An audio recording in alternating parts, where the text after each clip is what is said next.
and welcome back to my channel. I'm Tomiwa Aluko.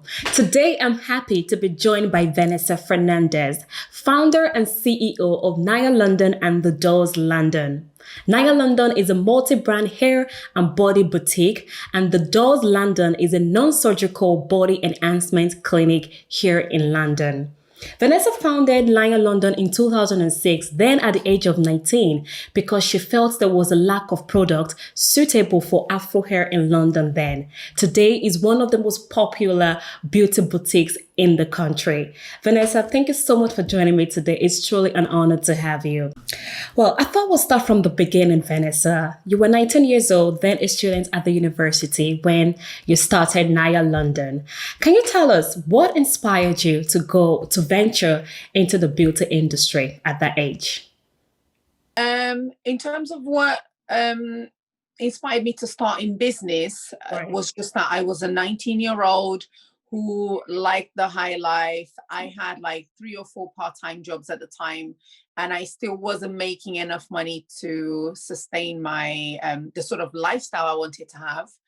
And I remember when the idea first sort of came about, I was just complaining to one of my aunts that, you know, I needed to find another job because I still wasn't making enough money to kind of, you know, pay for all the trips I wanted to take.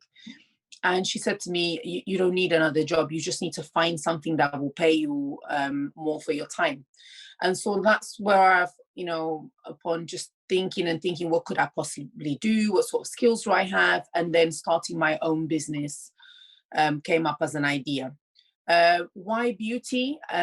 I come from a family that's very mixed. My dad is mixed with Black and Chinese, and my mother is mixed with Black and white. So I grew up with 2 sisters, and we're very different, especially when it comes to our hair. We've got like totally different hair textures. If you put the 3 of us next to each other and you just looked at our hairs, you'd never think that we share the same mum and dad. And so growing up, my hair was always something that I was really obsessed about. I moved to the UK when I was 13 years old.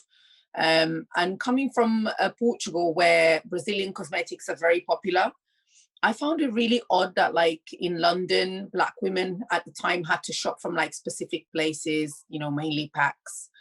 And so I found that really strange, because coming from Portugal, you would shop from the same shops that women with different types of hair would shop from. It's just that you reach for a different shop. So for me, it was a little bit alien, the idea that there was specific shops for Black women.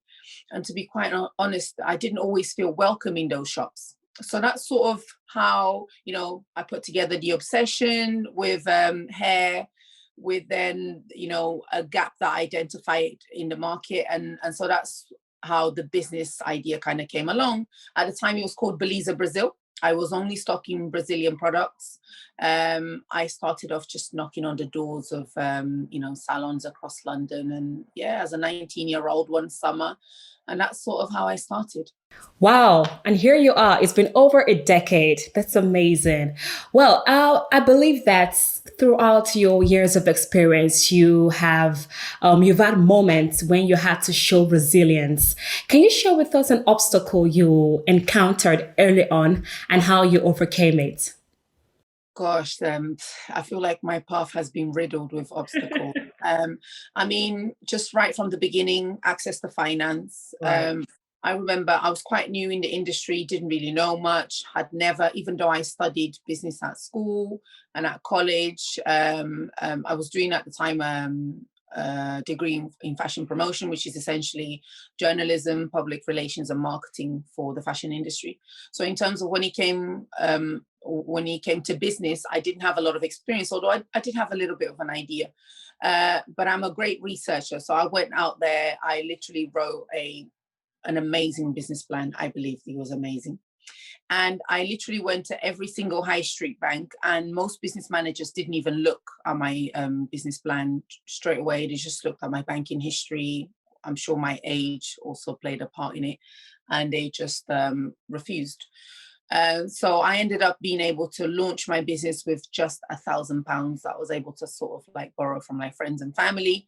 And that's how I started. But that was initially like one of the first obstacles that I encountered. But even so, say for instance, when I first started being a woman in the beauty business, you think of beauty straight away, you think of women. But when you look at the people that are at the top of beauty businesses, even though 15 years down the line things have really changed, but 15 years ago most beauty businesses was still owned by men. And so it was pretty much at the top, it was pretty much a male dominated industry when it came to the distribution of cosmetics. And then also being a girl with Afro hair, being in London, not being originally from here, most of the salons, because my capital was very small, my idea was that I had to start with the top salons because I understood that I had to give out a few free products because Brazilian cosmetics at that time weren't really well known here. So I understood that clients needed to try before they could fall in love with the products and really test out for the quality. And I knew that if I start with smaller salons and then things don't go well, I don't have a lot of products to give away. So my thing was, let me go for the top salons. And even if if I ask 10 salons and 2 say yes, their order amounts will probably be bigger than if I go for smaller salons. So yeah, and going to a lot of these salons in central London, it was mainly like salons that only cater to European hair. So I walk in there with my Afro hair and I'm trying to sell products for white women. And so many times they just look at me and be like, so have you tried these products on your hair? But yeah, the obstacles have been many. And as I've grown, there's been different obstacles. But yeah, those are two that I encountered quite early on my journey. Speaking of the challenges that entrepreneurs encounter at the early stage of starting a business, you have companies that use beauty as a medium to empower women from hair to skin to body enhancement. Can you tell us, how did you think about scaling and differentiating your companies in the very competitive beauty space? Okay. So when I first started, it was kind of like my office was my small bedroom in my mom's house. I was quite lucky because at the time when I started was when Facebook was sort of becoming a big thing and it was becoming popular. So I was able to sort of leverage that to help me grow outside of my network of the people that I knew. So quite early on, I set up a Facebook page, and then I had a very basic website, which I think I designed it using Vistaprint. So it was at a time when Vistaprint had started offering like, you could like pay, I think it was like £10 or something like that, 10 or £20, and then you could like design this very basic website with them. So that was sort of the beginning of my journey of scaling up. And then when I was 21, I opened my first shop. At the time, it was based in West Hampstead, which is like a really nice area here. I don't know what part of London you're in. I'm in Northwest London. So Hampstead is like quite close to like Camden, not too far from like Marylebone, Baker Street. So it's quite a nice area. So again, it was a big risk for me at that time, 21 years old, taking on my first commercial lease. At this point, I was still living with my mum. I'd never even rented my own place. And here I was venturing out, getting a commercial lease. But yeah, and over the years, whenever I've come to a point where I wanted to scale up from where I was, there's been different things, things that have helped me out, having a mentor. Along my journey, I've always had mentors, and it's always been more than one mentor. One of my main mentors at the moment is a lady called Tracy Monroe. She owns a brand called Skinny V, and it's basically a very successful e-commerce business. There's been different stages of the business. So I went from having the shop and then realizing that actually I make more money, distributing and selling wholesale. That's how the salon distribution kind of came about. And then COVID came and taught me that, gosh, things can really change. And then I felt the need for a retail business once again. And so that's when I then branched out to e-commerce. And at every stage of my expansion, the business required different things. So sometimes it was funding, sometimes it was manpower, having the right staff. But one of the things, or two things that I would say at every stage of my expansion that has really helped me out, I have a motto in business, is that in business you build people and people build your business. And also just always making sure that you try to stay unique to yourself. I don't have my own brand. I work with 16 different brands that belong to other people. I have 2 brands that I have exclusivity contracts with, but apart from that, all the other brands I sell, people can buy them from somewhere else. So it's really had to be me trying to be unique in terms of the service that I provide. I have clients that I have been supplying for over a decade. And I only know this because they were my clients before I was a mum, and my son is now 10. So those 2 things have always helped me. Really understanding how important your team are to your business, and just trying to stay authentic to myself. Let's talk about entrepreneurship and diversity. You are one among millions of Black women in the country who have a business. Over the years, we have seen a tremendous growth in the number of Black women-owned business across the country, but the lack of finance and financial assistance is still a major constraint. Can you tell us, what more do you want the government to do to help female Black-owned businesses in the country and small businesses in general? Okay, I definitely feel that, and that's a great question, because that has been something that has sort of been a big issue in business. I think it was in 2019 that they published a Rose report, which was commissioned by, I've forgotten the lady's name, but she's like the top person at NatWest Bank. And I think there isn't a lot of women in her position. And the government, I think it was in 2019 or 2018, something like that, commissioned her to conduct the Rose report, which was basically a research that concluded that if women here in the UK alone were to start businesses at the same scale as men, it would literally, I cannot remember the exact figure, but would increase billions to the economy. And to me, it just feels like a no-brainer. I mean, why wouldn't we want that? Would it not benefit everybody? What I would like the government to do is to acknowledge that women are at a disadvantage, and to literally impose and create legislation that would force banks to lend more to women. That might sound like something really crazy, but COVID came, and businesses that could have never got a loan before had access to a bounce back loan. So it's that simple, where the government can say to banks, you know what, lend more money to female-owned businesses and Black-owned businesses, and whatever the criteria that you before felt that it was a reason not to lend to them, we are now being their guarantor and saying, if something goes wrong, we will back them up, just like they did with the bounce back loans. Just something as simple as that, which is actually very possible for the government to do, because we saw that with COVID. We didn't have money before for Brexit, but COVID hit, and all of a sudden more than half of the population was off work on furlough for over a year. So it just helped us to see that when there is when there's a will, there's a way. So that's definitely something that I feel that the government could do to support women. But more things, even in terms of, one of the things that also deters women a lot when it comes to business is childcare. Childcare, especially here in the UK, is so expensive. I am a mother of 2, and my children are 15 months apart. So I've never been a businesswoman and not been a mum. I've never been a mother and not been in business, because by the time I had my children, I already had an existing business. And nowadays I have multiple businesses, and while raising my children. So even being able to be more flexible and creating more opportunities where there's more affordable childcare for female entrepreneurs, that would make a huge difference to a lot of women who are trying to step out into business.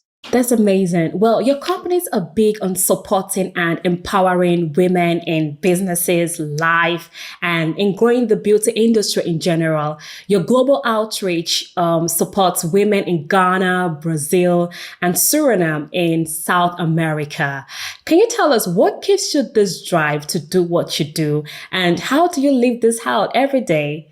In terms of what drives me, the motto has really changed over the years. It would be very hypocritical of me to sit here and say, oh, at 19-year-old, I had this vision to change the world. No, I didn't. At 19 years old, I wanted to travel and I needed money. That's why I started. Right. My business initially was called Belize Brazil, as I said before, and then I rebranded to Naya London, because when I gave birth to my daughter, my vision in business really changed.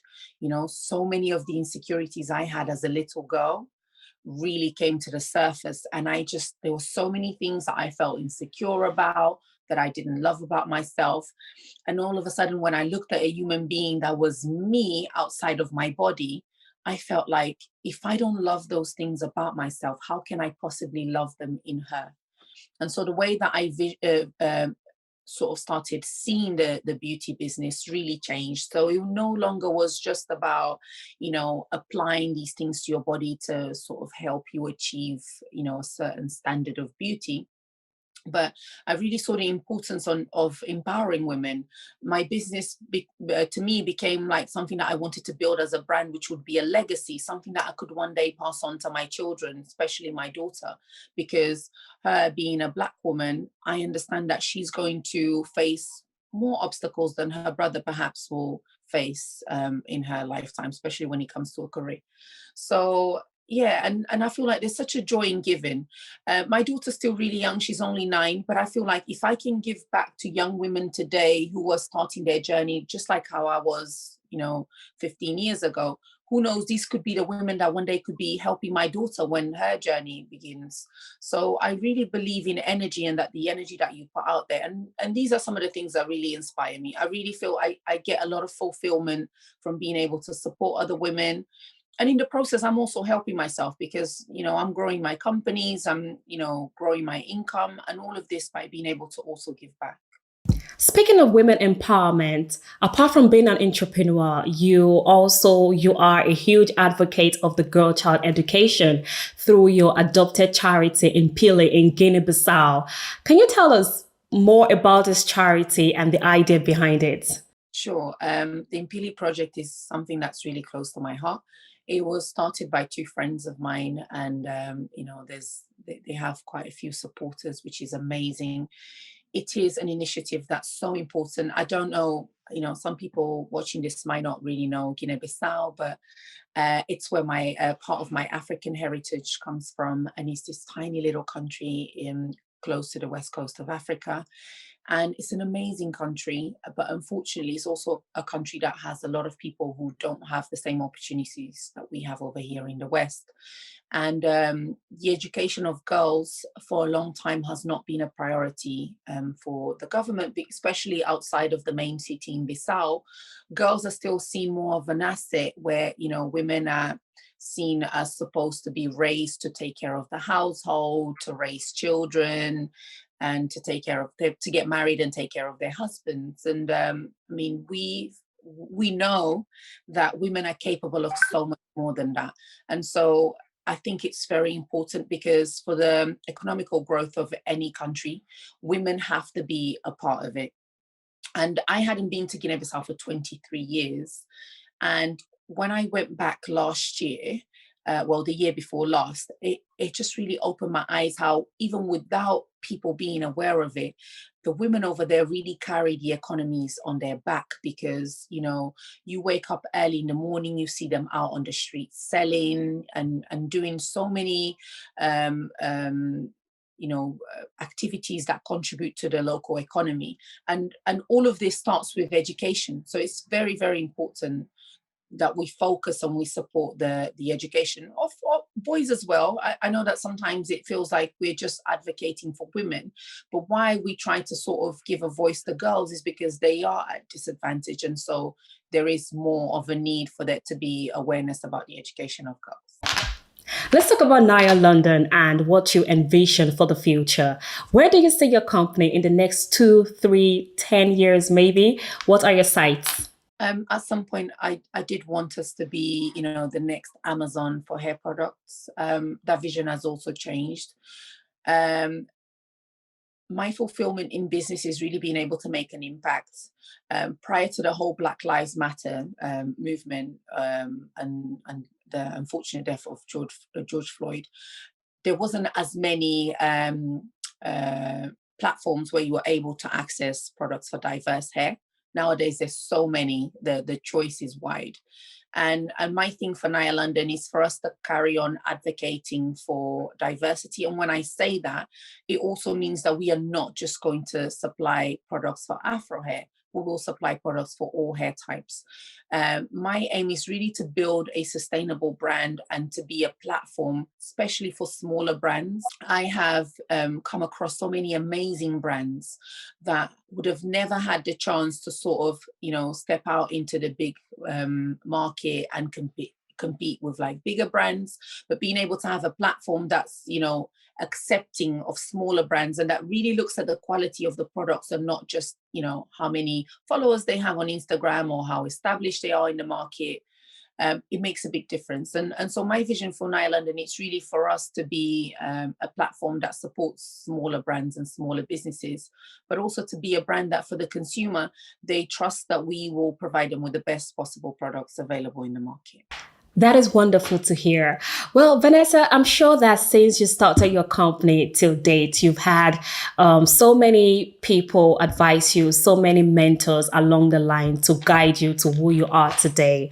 I just want to ask you, can you tell us what advice do you have for young Black women who are also into business or women who don't have any idea on how to start a business? What advice do you have for them? It's very hard to sort of just give one piece of advice. I mean, a few things that I would say is a lot of the times it could be down to insecurity, feeling like, oh, my idea, someone else is already doing my idea or my product is not perfect. I would say really take a risk, start with what you have, and then the feedback from the market, you can utilize that to improve your product or your service. We learn so much more from the mistakes that we make than the things that we do that are successful. So just really take the risk, I'm not saying to everybody like quit your job and start your business and just focus on that, but really do take that, invest in yourself. Before you start anything, try to really get as much information and advice from people that have already done it. I've been able to learn so much from just, having an attitude where I'm just a sponge. I try to attend events where I meet like-minded women who have been in business longer. Just having this attitude that you are prepared to learn from everyone around you will really help you. But definitely, just having that courage to just, have faith in yourself and taking the risk. I feel that those two things can really help you to get started. It's amazing when I see Black women like myself. Thank you. Thank you so much. Female entrepreneurs don't always get given a voice. So what you're doing is really helpful. And Thank you. I really appreciate you for that. Thank you. Thank you so much, everyone, for joining us today. I hope you've had an amazing time listening to Vanessa share her story and her journey. I'm going to be including the link to Naya London website and the Doors London in the description box below. For those of you who would love to shop for your hair and beauty products, please head on to the website and you will not regret it. Thank you so much. If you've liked this video, please don't forget to like it, share, and leave a comment in the comment section below. Thank you. I'll see you in my next video.